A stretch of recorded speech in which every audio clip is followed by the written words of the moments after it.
We will tonight also explore threats to free speech. And as we finish taping an interview earlier today with the head of FIRE, a nationally recognized free speech advocacy group, word came that ABC is returning Jimmy Kimmel to his show tomorrow night. Now, we know not of what mix of market forces, celebrity denunciation, subscriber cancellations, or possibly even First Amendment considerations came to bear on this corporate decision. But the show is going back on, and that might augur a stiffening of the American cultural spine. TBD on that. It is with Jimmy Kimmel's return that we start tonight. Media reporter for The Washington Post, Scott Nover, joins me now. Scott, I'm grateful for your time and your expertise. Break it all down for us.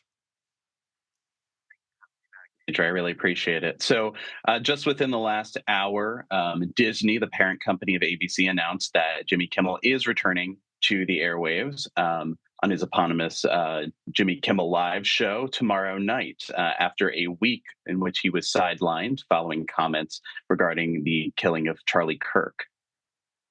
And what did ABC say by means of explanation or reaction to the rather vociferous blowback that original decision to indefinitely suspend the show generated?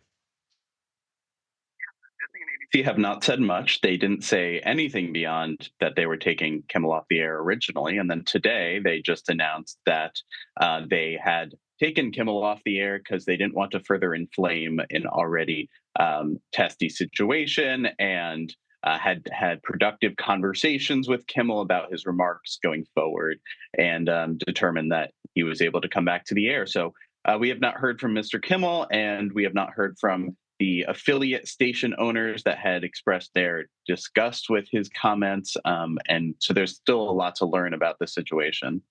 Walk my audience through that affiliate part of the conversation, because we can't take our eyes off that.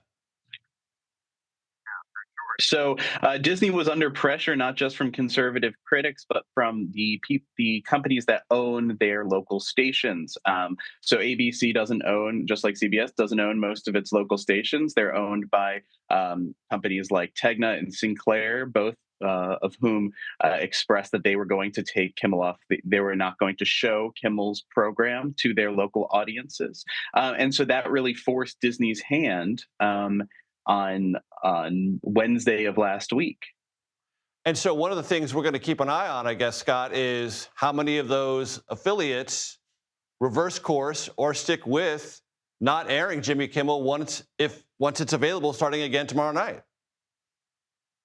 Very interesting conversation. Tegna, which is the country's largest owner of stations and ABC stations, has direct business before the FCC, and the FCC chairman, Mr. Brendan Carr, has been the biggest critic of Kimmel and his comments, and many press freedom critics have said that he spurred ABC to act in the first place and spurred Tegna to act, or Nexstar to act.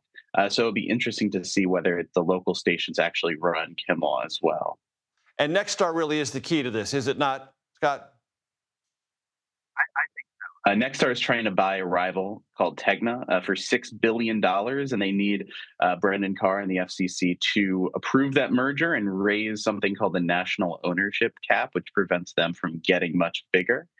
So this has largely been seen as a move to appease Brendan Carr, who controls the FCC. And that's really where you're getting these complaints of censorship and First Amendment implications that you alluded to in your open.